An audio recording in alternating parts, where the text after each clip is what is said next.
امشب در 24 ابراز تردید جمهوری اسلامی از حمله مجدد اسرائیل به ایران. عباس عراقچی میگه اسرائیل قدرت ایران رو دیده و اشتباه محاسباتی رو تکرار نمیکنه. کشته شدن یک عضو ارشد نیروی قدس سپاه پاسداران در لبنان. ارتش اسرائیل میگه الجوهری در عملیات علیه اسرائیل در منطقه نقش کلیدی داشته. و بازداشت یک عکاس 34 ساله ایرانی در اوکراین. رسانه ها میگن او اولین اسیر ایرانی در این جنگه. از استودیوی ایران اینترنشنال این 24 است با فرداد فرهزاد.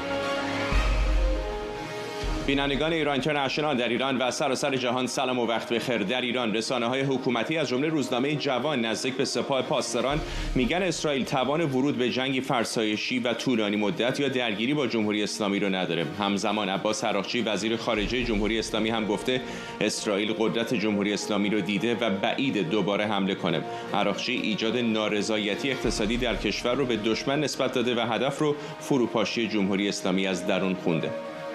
ما جنگ 12 روزه رو با قدرت و با افتخار تمام کردیم.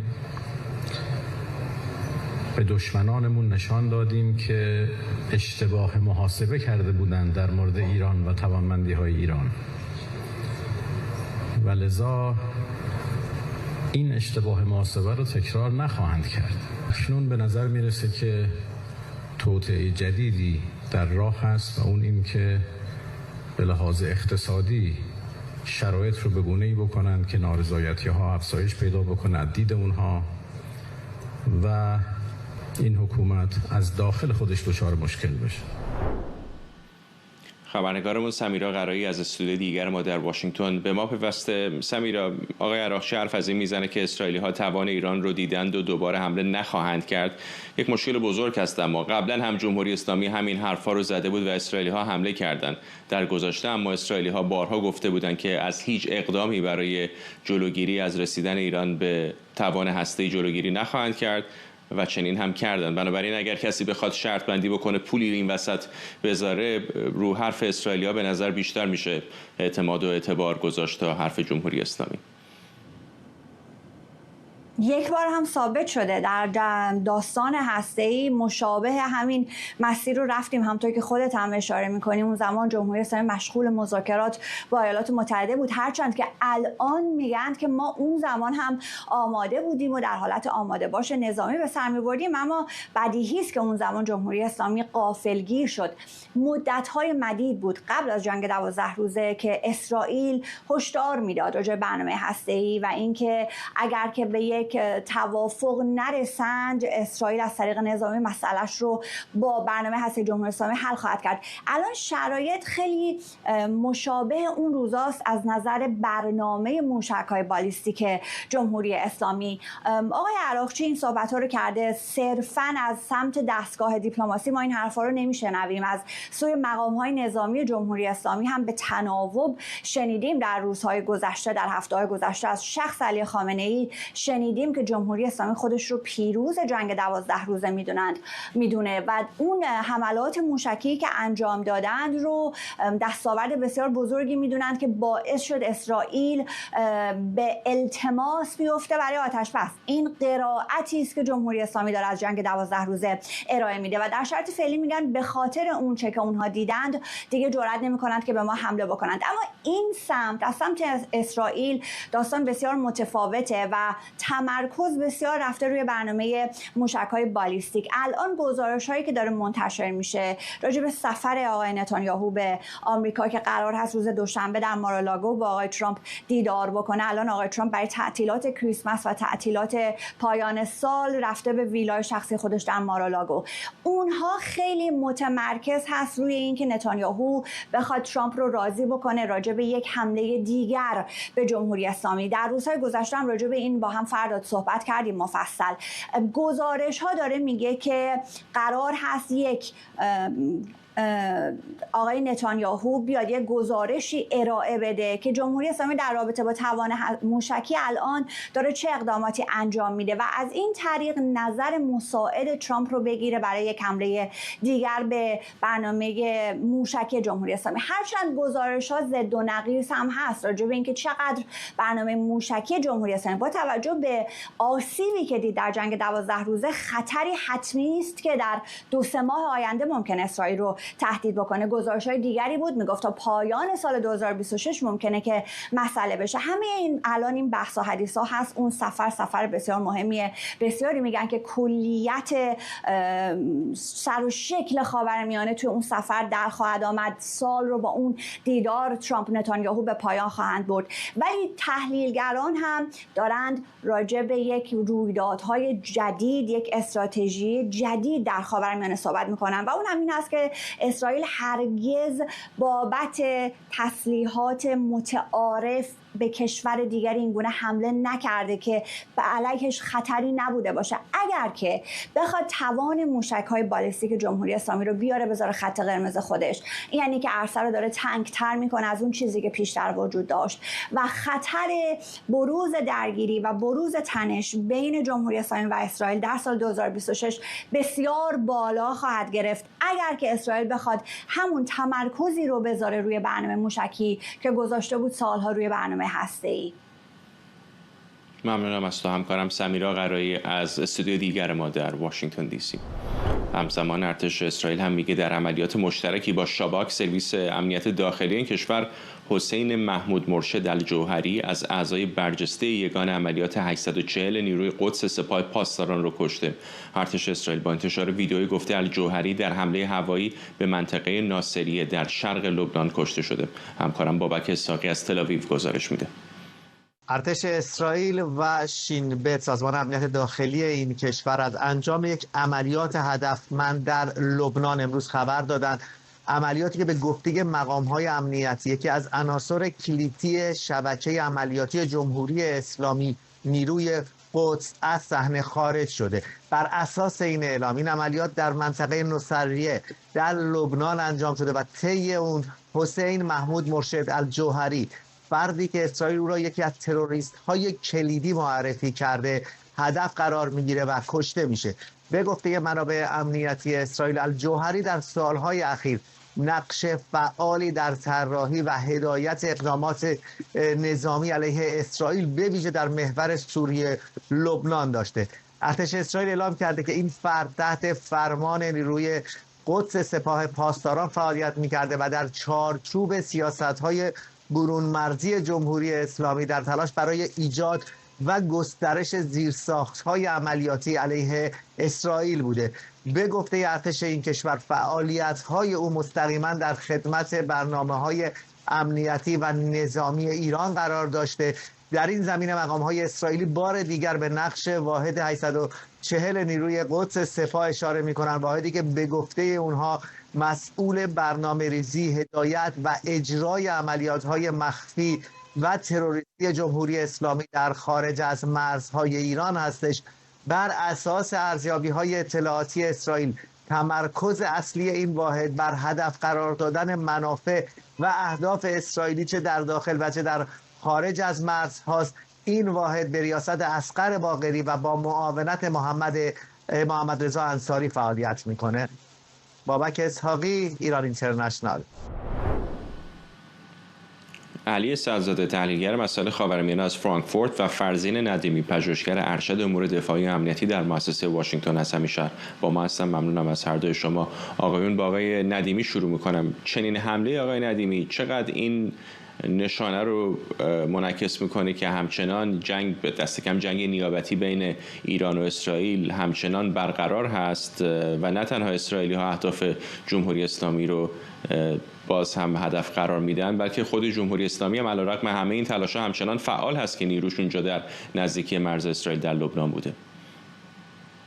بله، هر دو جنبه که شما فرمودین کاملا با شدت تمام در جریان هستش. یعنی با وجود صدمات زیادی که به حزب الله و به دیگر نیروهای نیابتی ایران در منطقه وارد شد، همچنان حکومت اسلامی در تلاش هست که این نیروها رو به عنوان یک انتخاب، یک وسیله ابزاری برای اقدامات آینده در درجه اول همچنان حفظ بکنه و در درجه دوم سعی بکنه که با امکاناتی که در دسترسش هست، خب طبیعتا سوریه از کنترل ایران خارج شده ولی همچنان داره سعی میکنه که امکانات، پول و تجهیزات با استفاده از شرایط موجود بتونه همچنان به حزب الله برسونه. سوریه با گزارش مرتب داریم دریافت میکنیم که از طریق سوریه، درسته که دولت سوریه داره سعی میکنه جلوش رو بگیره، ولی خب خیلی از عناصری هستن در سوریه که کاملا تحت کنترل دولت نیستن و طبیعتا در مقابل پول خب هر کاری میتونن انجام بدن. پس این مسیر سوریه کاملا بسته نشده. از مسیرهای دریایی هم گزارش رسیده که ایران داره به حزب الله کمک میکنه و مسئله پول هم هست. وقتی شما به مقدار فراوان پول در اختیار یک گروه قرار بدی، اون گروه میتونه به روش‌های مختلفی این تامین مالی بکنه و امکانات خودش رو شاید مستقیم از ایران نه ولی از جای دیگه تامین بکنه. و مسئله قاچاق مواد مخدر هم هست که حزب الله سالها در این زمینه فعال بوده و این تا حدی میتونه از نظر مالی تامین بودجه‌های مورد نیاز حزب الله انجام بده. ایران به نظر نمیرسه که هیچ تغییری در اون بخش از استراتژیش که استفاده از نیروهای نیابتی علیه اسرائیل باشه و حفظ فشار علیه اسرائیل باشه داده باشه. درسته که جنگ 12 روزه نشون داد که جنگ‌های مستقیم از فاصله زیاد انجام میگیره، در آینده هم انجام خواهد گرفت. بسیاری از هزینه‌ها و بودجه‌ها ممکنه به این مسیر متوجه شده باشه، ولی در کنارش به نظر میرسه که همچنان حکومت اسلامی از بازدن از جیب مردم، از بازدن از هزینه‌های جاری کشور و بودجه‌هایی که باید صرف زیر ساختارهای ایران بشه داره تلاش میکنه که با وجود افزایش بودجه‌های موشکی بتونه روی نیروهای نیابتیش هم همچنان هزینه بکنه و پول براشون بفرسته. این گزارش ارسال 1 میلیارد دلار واقعا خیلی خودش گویای مسئله هستش. پس من فکر نمی‌کنم تغییر در نهایت انجام بگیره و اسرائیل خوب میدونه که اگه فرصت بده به ایران، حزب الله به همون سطح گذشته خودش برمیگرده. برای همین داره حملات خودش رو ادامه میده و این واحد 840 نیروی قدس هم که یکی از فرماندهانش رو کشت و بسیار از فرماندهان دیگر حزب الله که در ماه‌های اخیر کشته شدن دقیقاً در همین راستا هستش. آقای سعدزاده، در این شرایطی که دولت لبنان هم به خصوص فشار اسرائیل و آمریکا در تلاشه که حزب الله رو خلع سلاح بکنه، هر نوع از دست دادن نیرو، چه نیروی انسانی چه امکانات نظامی برای جمهوری اسلامی در لبنان هم به گمانم الان خیلی کلیدی‌تر و حیاتی‌تر از هر زمان دیگری. سوریه رو که از دست دادن، خیلی از نیروهاشون در عراق هم خودشون دارن خلع سلاح میکنن. حزب الله جبهه مهمی برای جمهوری اسلامی. کاملا درسته و اعلامیه امروز ارتش اسرائیل میگه که نحوه تنظیم این اعلامیه طوری که این حمله در حقیقت نه علیه حزب الله بلکه مستقیما علیه جمهوری اسلامی بوده، چون از نحوه حضور این آدم در لبنان در حقیقت مثل این که یک افسر سپاه پاسداران ایران رو هدف قرار داده. این آقای جوهری نام فرمانده هاشو برده، همونطور که خبرنگار باقری و انصاری، و گفته که اصلا عضو یک گروه نخبه سپاه پاسداران بوده. این در حقیقت این حمله رو یک حمله مستقیمی به جمهوری اسلامی میدونه و اینو در ارتباط با تمام استراتژی که این روزها نتانیاهو دنبال میکنه باید دید. نتانیاهو سعیش بر این هست که مسئله، چون ترامپ اعلام کرده که ما مسئله اتمی ایران رو کاملا از بین بردیم، نتانیاهو روی این اصلا تکیه نمیکنه مسئله اتمی دیگه، بلکه مسئله موشکی ایران رو داره تبدیل میکنه به خط قرمز. آخر این هفته روز یک شنبه سناتور جمهوریخواه متنفذ آمریکایی لینسی گراهام در بیت المقدس بوده به مناسبت کریسمس، با نتانیاهو صحبت کرده و همزبان با نتانیاهو گفته ما به ایران نمیتونیم اجازه بدیم که موشک‌های بالیستیکشو به اصطلاح تولید بکنه و اصلا بحث هست که قدرت ایران برای تولید موشک‌های بالیستیک چقدره. با توجه به تبلیغاتی که روزنامه جوان و دیگر ارگان‌های جمهوری اسلامی میکنن، ظاهراً جمهوری اسلامی این اواخر رفته پای تولید سریع موشک‌ها یه جوری قابل فهم هم هست از نظر جمهوری اسلامی، چون موشک ها در حقیقت نیروی دفاعی هوایی جمهوری اسلامی هستند. جمهوری اسلامی نیروی هوایی نداره، هواپیما نداره. این موشک ها تنها امکان نیروی دفاعیش هست و اعلام هم میکنه که ما قصد حمله به اسرائیل نداریم، ولی این نیروی دفاعیشه و داره ظاهراً رفته پای تولید سریعش و زیادش و نتانیاهو میخواد مانع از این باشه و به همین علت هم خیلی ها حدس میزنن در این مسافرتی که در پیش داره آخر دسامبر 29 دسامبر با ترامپ، میخواد که ترامپ هم بپذیره که مسئله موشکی ایران یک خطری است، موشک‌های بالیستیکی جمهوری اسلامی یک خطری است شبیه مسئله اتمی ایران و این رو در حقیقت تبدیل بکنه به مسئله استراتژی دفاعی آینده اسرائیل در برابر ایران و همونطور که خبرنگارتون از آمریکا گفت احتمال داره با بالا گرفتن این مسئله در سال آینده ما شاهد یه چنین برخوردی باشیم، به خصوص که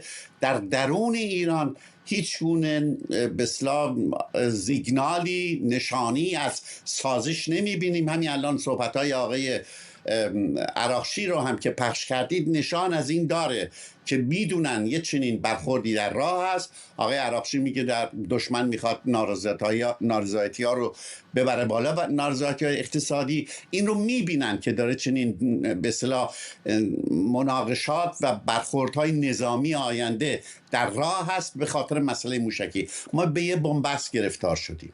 از یه طرف جمهوری اسلامی نمیتونه از برنامه موشکیش دست برداره، چون گفتم هواپیما نداره، این به جای هواپیما عمل میکنه.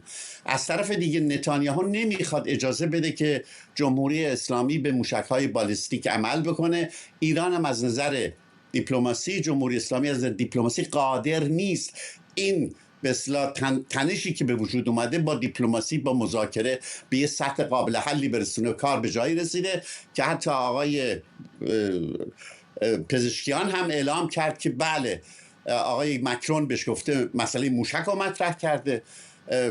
پریروزها بود مثل این که آقای پزشکیان گفتش که نخیر، موشک برای ما مسئله ناموسی، مسئله دفاعیه. اینه که این مسئله موشکی میتونه با یک مسئله بسیار بسیار بزرگی در سال آینده تبدیل بشه بین ایران و اسرائیل. آقای ندیمی، موضوعی که آقای سعدزاده در مورد برنامه موشکی ایران گفت چیزی نیستش که حتی اسرائیلی‌ها خیلی مخفی بکنن، به کرات دارن میگن که موضوعی بسیار کلیدی و حیاتی برای اونها هست و خیلی ها ظن این رو دارن که شاید به همین دلیل اسرائیل دوباره حمله بکنه. موضوع هسته‌ای تا اندازه‌ای به نظر میرسه که اگر به حاشیه نرفته باشه حداقل موضوع دوم شده الان. اما همونطور که در بیشتر همین برنامه هم دیدیم، عباس عراقچی میگه که گمان نمیکنه اسرائیلی‌ها به قولو با دیدن توان ایران دست به اقدام دوباره بزنه. چقدر فکر میکنید برآورد او درست هست؟ ممکنه اسرائیلی‌ها محافظه‌کاری به خرج بدن برای حمله دوباره یا بیشتر مصرف داخلی داره برای آرام کردن فضا در داخل کشور؟ خب حکومت اسلامی داره به همون به روایتی که پس از جنگ ساخته، روایت پیروزی، کم کم انقدر تکرار داره میکنه که کم کم خودش داره به همون اعتقاد پیدا میکنه و دوباره دارن اعتقاد پیدا میکنن که بازدارندگی که در حال حاضر دارن جلوی حملات اسرائیل میتونه بگیره. خب این یه واقعیتی هست که در دوران جنگ 12 روزه موشک‌های سپاه پاسداران همچنان به رسیدن به اسرائیل ادامه دادن، هرچند در تعداد کمتر، ولی آسیب‌ها و تلفاتی میتونستن به وجود بیارن و به طور کامل سیستم پدافند موشکی اسرائیل و آمریکا نتونست جلوی تمام موشک‌های سپاه پاسداران رو بگیره و اگر این جنگ ادامه پیدا میکرد من نمیتونم پیش بینی کنم که چه اتفاقی میافتاد. ولی واقعیت اینجاست که اسرائیل هم از طرف دیگه به ضربات سهمگین خودش به برنامه نظامی، برنامه موشکی ایران همچنان ادامه میداد تا آخرین روزها و اتفاقا آخرین حمله‌ای که اسرائیل در حال اجرا بود و به دستور یا خواست آقای ترامپ اونو متوقف کرد، سخت‌ترین و بزرگترین و پرمهمترین حمله هوایی اسرائیل بوده و اسرائیل میتونست این حملات همچنان ادامه بده و از اون طرف هم چندان قابل پیش بینی نیست که سپاه پاسداران تا چه مدت میتونست به شلیک موشک‌ها به سمت ایران ادامه بده. بنابراین علامت‌های سوال زیادی وجود داره که این جنگ اگر تکرار بشه به چه ترتیب شروع میشه و به چه ترتیب ادامه پیدا میکنه. ولی اینجا این نکته رو باید در نظر داشت که اسرائیل یک کشوری هست که به سلاح هسته‌ای مسلح هست همچنان، ولی با وجود اینکه به نوعی غیر مستقیم اظهار داشته که استفاده کننده اول از این سلاح در خاورمیانه نخواهد بود، ولی باید قدرت‌های دیگه و دشمنان دیگه اسرائیل در منطقه این نکته رو در نظر داشته باشن که نمیتونن به صورت نامحدود بر سطح تهدیدهای خودشون علیه اسرائیل اضافه بکنن و ادامه بدن، چون در هر حال برای اسرائیل یک خط قرمزی وجود داره و اینجا هم اسرائیل داره متوجه میشه و داره سعی میکنه آمریکا رو قانع بکنه که با کنار گذاشته شدن تهدید هسته ایران فعلا تهدید موشکی ایران همچنان وجود داره و این تهدید موشکی میتونه تحت شرایطی واقعا برای اسرائیل یک خط قرمز محسوب بشه و فعلا در سطح دیپلماتیک دارن آمریکا و اسرائیل بحث های جدی در این زمینه دارند، ولی واقعیت اینجاست که برنامه موشکی ایران اگر به سطح پیش از جنگ و حتی بالاتر از اون برسه، دوباره برای اسرائیل یک تهدید خیلی جدی و موجودیتی به حساب خواهد اومد و اون چیزی هستش که اسرائیل سعی خواهد کرد در حملات بعدی به هر ترتیبی که شده و من تاکید میکنم به هر ترتیبی که شده جلوی اون رو بگیره. از طرف دیگه برنامه موشکی ایران هم من معتقد نیستم که یک صرفاً جنبه دفاعی داره. به نظر من از ابتدا برنامه موشکی ایران جنبه تهاجمی داشته و اهدافی که براش تعریف شده و توان موشکی ایران با توجه به اون اهداف توسعه پیدا کرده صرفاً برنامه‌های تهاجمی ایران بوده و من همچنان معتقد هستم که برای دفاع ایران به موشک‌های با برد بیش از 300 یا 400 کیلومتر نیاز نداره. ممنونم از هر دو شما آقایون. فرزین ندیمی، پژوهشگر ارشد امور دفاعی امنیتی در مؤسسه واشنگتن و علی سعدزاده، تحلیلگر مسائل خاورمیانه از فرانکفورت. پایگاه خبری عصر ایران از اسارت اولین ایرانی در جنگ اوکراین خبر داده. پیشتر وبسایت اوکراینی یونایتد 24 در گزارشی نوشته بود آرش دربندی، عکاس 34 ساله اهل اهواز، ابتدا برای پیدا کردن کار به روسیه رفته بود، اما در نهایت به گفته خودش بعد از بازداشت و طی دوره‌ای از آموزش نظامی اجباری به جبهه جنگ اوکراین اعزام شده. مهران عباسیان خبرنگارمون از استکهلم با ماست. مهران، از این عکاس ایرانی بیشتر برامون بگو. ماجرا شبیه فیلم‌های سینمایی به خصوص با کلیپی که از اون منتشر شده. دقیقا همینطوره فرداد. روایتی که آرش دربندی تعریف میکنه بیشتر شبیه یک فیلم تلخ، فیلمی که با دوربین عکاسی شروع میشه و با تفنگ جنگی ادامه پیدا میکنه. آرش دربندی یک جوان 34 ساله اهل اهواز که نه سرباز بوده، نه آموزش نظامی دیده، نه حتی تجربه در دست گرفتن سلاح داشته. او برای کار و امرار معاش به روسیه میره، با ویزای توریستی وارد سن پترزبورگ میشه و مثل خیلی از عکاسای خیابانی از رهگذرهای معمولی عکس میگرفته. اما اینجا نقطه اصلی داستانه که مسیر آرش رو عوض میکنه. به گفته خودش بعد از یک درگیری با پلیس بازداشت میشه و ناگهان خودش رو در یک پادگان میبینه، جایی که به او دو انتخاب داده میشه، یکی اینکه به جنگ اوکراین بره یا اینکه چند سال به زندان بره. اینجاست که اون تصویر سینمایی شکل میگیره. در واقع خب عکاسی که تا دیروز باید بین لنز تله و واید انتخاب میکرد، حالا مجبور میشه بین خشاب پر و خالی انتخاب کنه. دربندی میگه در دوره آموزشی با کتک، تهدید و فشار روانی روبرو بوده و خارجی ها از جمله ایرانی ها به عنوان نیروهای مصرفی به خط مقدم فرستاده میشدن. حتی وقتی عمدن خودش رو در اون پادگان آموزشی به زمین میزنه و دستش میشکنه، طبق روایتش باز هم از اعزام معاف نمیشه. او میگه ما رو انسان حساب نمیکردن، فقط سپر انسانی در واقع بودیم. در نهایت در یکی از حملات پهپادی ارتش اوکراین زخمی میشه و به اسارت نیروهای اوکراینی در میاد. روایتی که فعلا بر اساس گفته‌های خودش و گزارش رسانه اوکراینی یونایتد 24 منتشر شده، ولی هنوز به طور مستقل قابل راستی آزمایی نیست و خب مصاحبه مفصلی هم با این رسانه اوکراینی داشته. و خود جمهوری اسلامی یا فدراسیون روسیه یا واکنشی به این ماجرا داشتن؟ تا این لحظه خیر، نه مقام‌های جمهوری اسلامی، نه دولت روسیه و نه تا مقام‌های رسمی اوکراین واکنش رسمی یا توضیح مشخصی درباره این پرونده ندادن. خب این سکوت در حالی که ایران به عنوان یکی از متحدان نزدیک مسکو در ماه‌های گذشته به دلیل ارسال پهپادهای شاهد به روسیه با موجی از انتقادها و فشارهای بین‌المللی از سوی اروپا روبرو بوده. خب پرونده آرش دربندی اگرچه هنوز تایید مستقل نشده، اما بار دیگه توجه رو به نقش شهروندان خارجی در جنگ اوکراین جلب کرده. جنگی که حالا پای غیر نظامیان و مهاجران و حتی عکاس‌ها و هنرمندان هم داره با اون باز میشه یک طوره، اونم در خط مقدم، نه برای در واقع ارسال خبر. در مصاحبه‌ای که با رسانه اوکراینی آرش دربندی داشته به این اشاره کرده که سربازان روسی ماننده این که مثلا این همراه اونهاست یا هم پیمان با اونها رفتار نمیشد. اشاره میکنه که خیلی از کشورهای آفریقایی، کنیا، کلمبیا کنار اون بودن، حتی نمیذاشتن کنار سربازان روسیه بخوابن.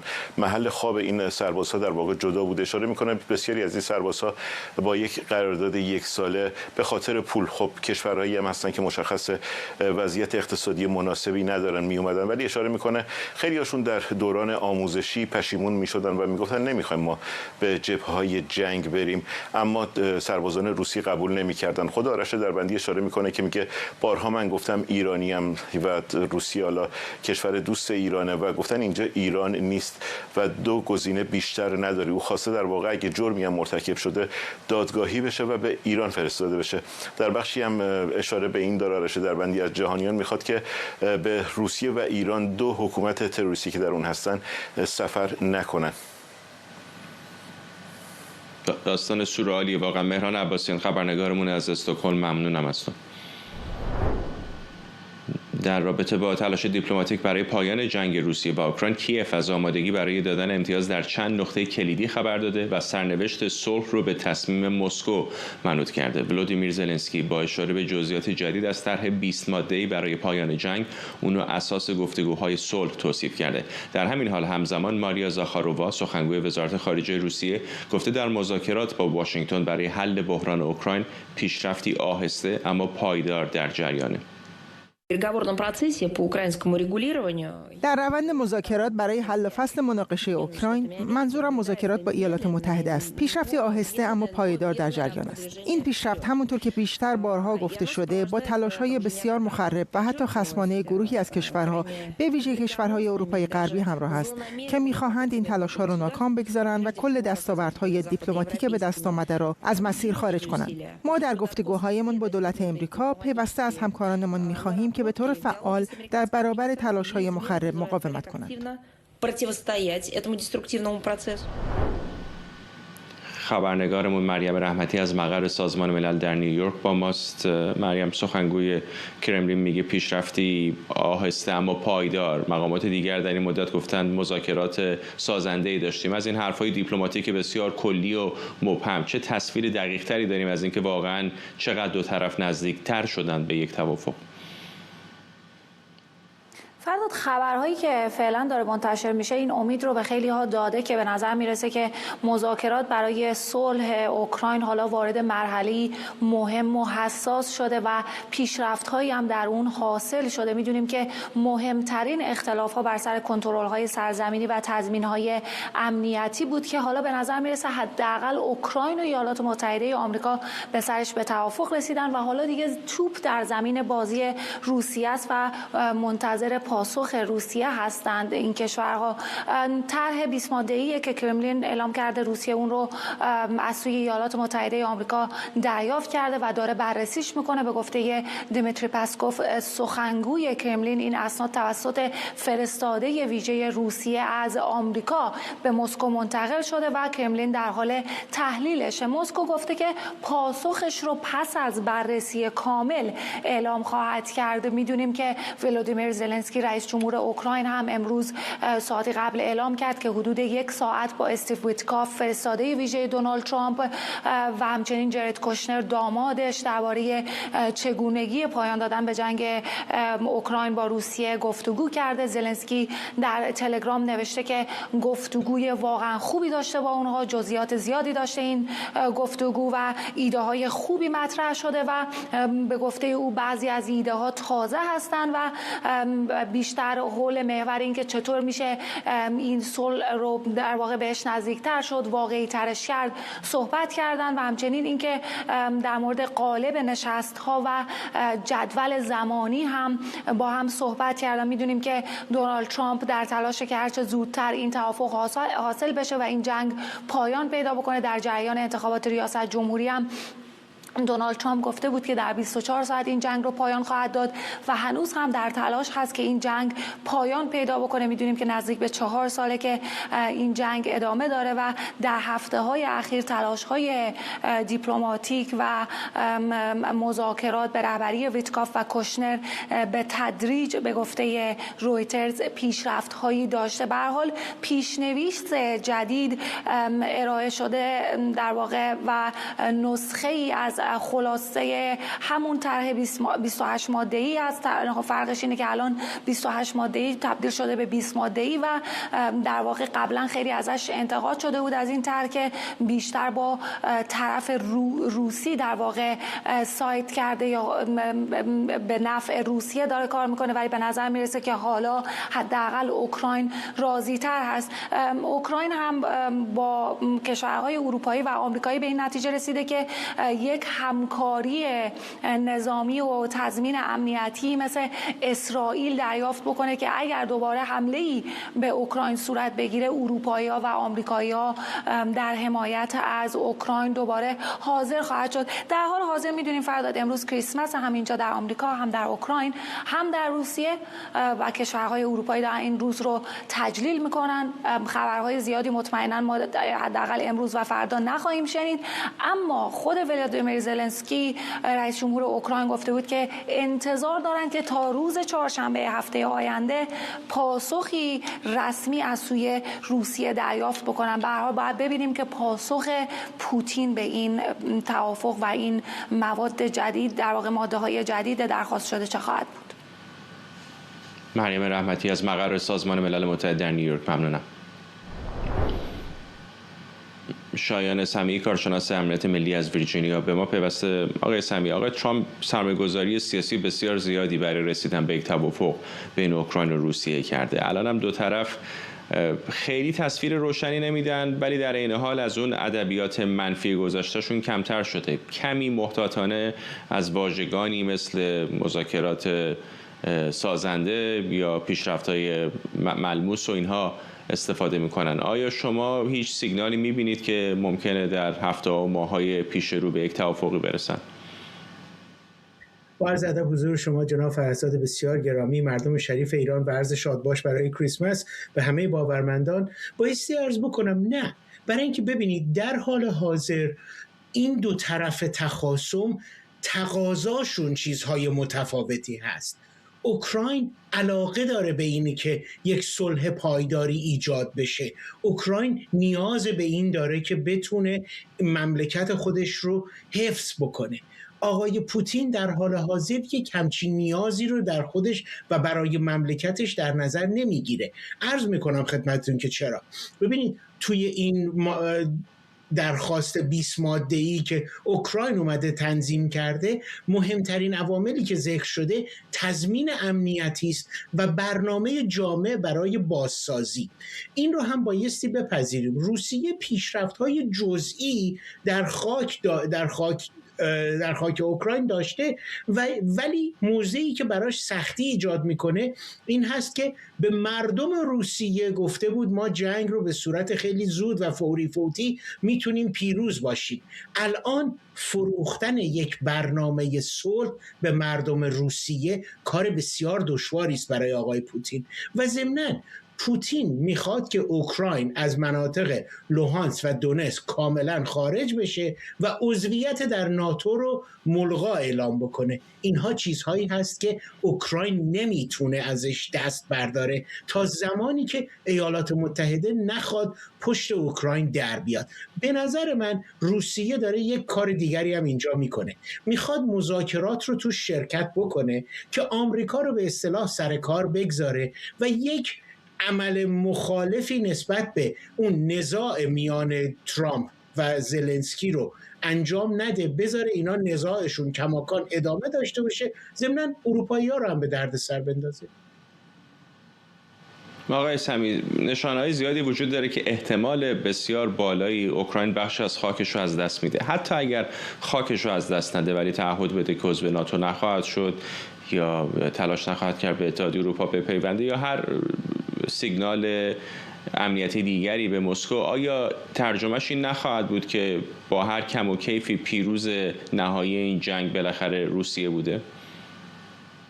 ببینید یه مقداری بعیده که روسیه بتونه این رو به جهانیان بفروشه. چرا؟ چون روسیه اونجوری که با اون توپ و تشری که آغاز کرده بود این جنگ رو و گفته بود ما در ظرف 1 هفته میتونیم کار رو به نتیجه برسونیم، الان تا تقریبا 2 ماه دیگه میشه 4 سال که هنوز نتونسته به نتیجه برسونه، پس میبینیم که اونقدر هم دست برتر رو نداره. ضمناً مسئله‌ای که کار رو برای پوتین دشوار میکنه، برای بخشیدن مقدار زیادی از زمین‌های اوکراین بایستی قانون اساسی اوکراین عوض بشه. قانون اساسی در هنگام جنگ امکان دست زدن بهش نیست، پس باید حداقل یک صلحی اتفاق بیفته یا حداقل یک آتش بسی باشه که اینا بتونن برن به اون مسئله هم رأی بدن. مهمتر از همه اونها 3/4 مردم اوکراین مخالف بخشیدن زمین هستند و این برای زلنسکی یک امری است در حقیقت به عنوان مرگ.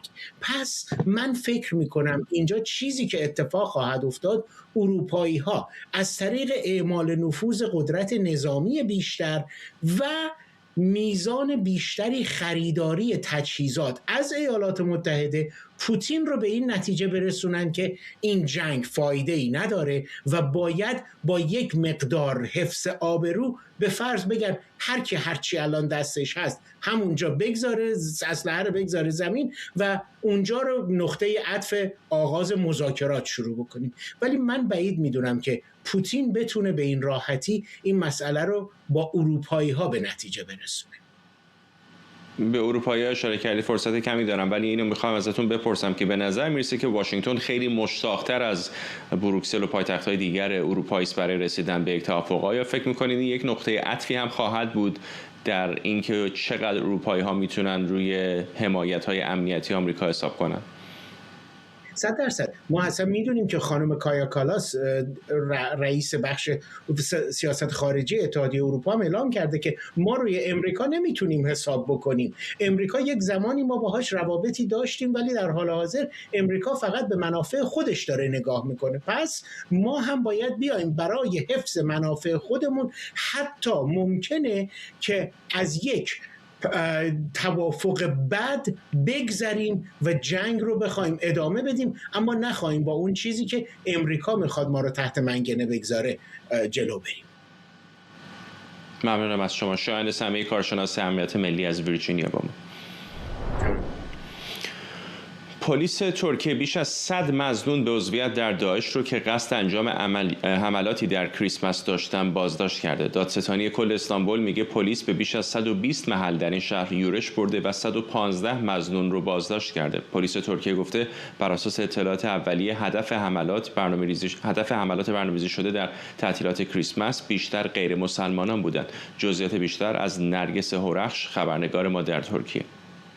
دادستانی کل استانبول روز 5 شنبه اعلام کرد که در یک عملیات پیچیده و گسترده بیش از 100 عضو مظنون به داعش را بازداشت کردند. نیروهای اطلاعاتی و امنیتی ترکیه به 100 محل در استانبول یورش بردند و از میان 137 فرد مظنون با عضویت در داعش 115 نفر آنها را بازداشت کردند. این نهاد اعلام کرد کرده که این افراد در پی انجام حملاتی بر مراسم کریسمس و عبادتگاه‌های غیر مسلمانان در ترکیه و به ویژه اینجا در استانبول بودند، جایی که بیشترین تعداد کلیساها و عبادتگاه‌های مسیحیان را در خودش جای داده. اما به دلیل این عملیات گسترده از حملات احتمالی جلوگیری شده. همین هفته پیش هم نیروهای اطلاعاتی ترکیه در یک عملیات برون مرزی رهبر گروه داعش خراسان را در مرز پاکستان و افغانستان بازداشت کردند و به ترکیه انتقال دادند. بسیاری ها گمان میزنند که اغلب اعضای داعش از کشور همسایه ترکیه، سوریه به این کشور میآیند. در سوریه هم نیروهای اطلاعاتی این کشور اعلام کردند که در پی یک عملیات مشترک با نیروهای ائتلاف ضد داعش یک هسته داعش را شناسایی و بازداشت کردند. گروهی که متشکل از 6 نفر به شمول رهبر آنها بوده. این افراد بازداشت شدند و مهمات زیادی هم از نزد آنها کشف و به دست آمده بود. نرگس هورخش بود خبرنگار ما در استانبول ترکیه. به روز کریسمس سال 2025 رسیدیم، سالی که همراه با لحظه‌های سرگرم کننده و عجیب در دنیای رسمی و غیر رسمی ورزش سپری شده. گزارش کوتاه ببینیم از این حواشی با مزه و البته جالب.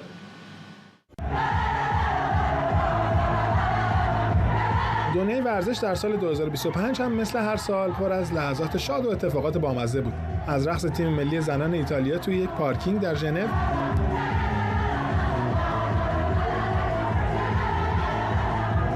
تا حرکات موزون نیکولاس جکسون مهاجم چلسی.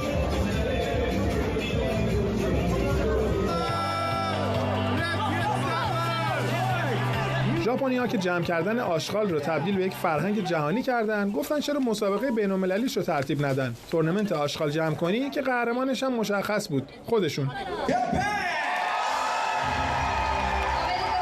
اما ژاپن سرزمین والیبال هم هست. برای اینکه یک مربی خوب توی اون کشور باشی، باید خیلی دقیق به هدف بزنی.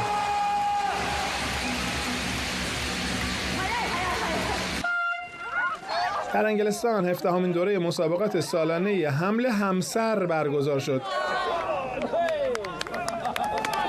تماشاش خب خیلی سرگرم کننده است و شاید فکر کنید فقط به اونایی که حمل می‌کردن فشار میومد. اما اونایی هم که حمل می‌شدن اونقدرا بهشون خوش نمیگذشت.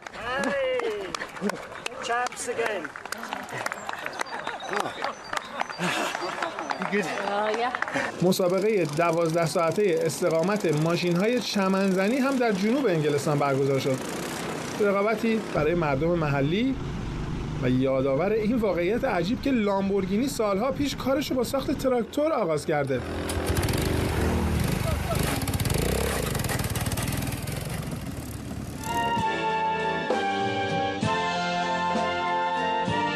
جی دی ونس معاون رئیس جمهور آمریکا نزدیک بود پیش چشمان دونالد ترامپ جام قهرمانی فوتبال دانشگاهی آمریکا رو کلا نابود کنه.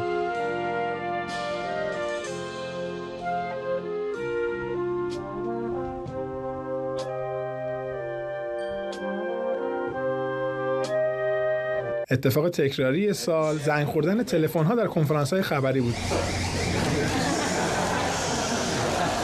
اینکه روبن آموریم سرمربی منچستر یونایتد در تور آسیایی تیمش یادش بره آلارم گوشی رو خاموش کنه شاید خیلی عجیب نباشه.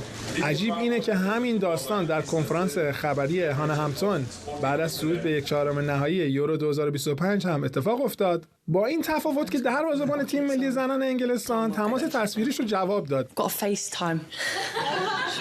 یه زنگخور گوشی دروازه‌بان تیم قهرمان اروپا حتما یکم بیشتر از آدم‌های معمولیه.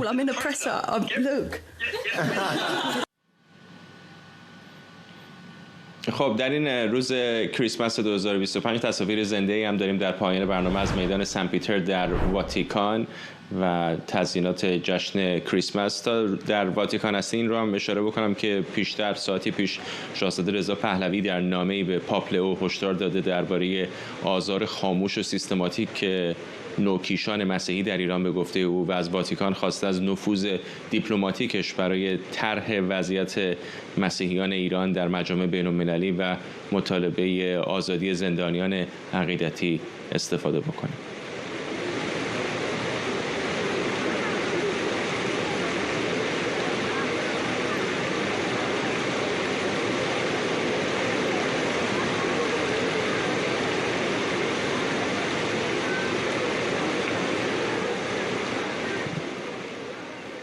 خب تصاویر زنده رو می‌دید از میدان سن پیتر در واتیکان در این روز کریسمس 2025. هرچند بسیاری از ارتدوکس‌ها روز 6 ژانویه جشن می‌گیرن. ممنونم از همراهیتون. با همین تصاویر از شما خداحافظی می‌کنم.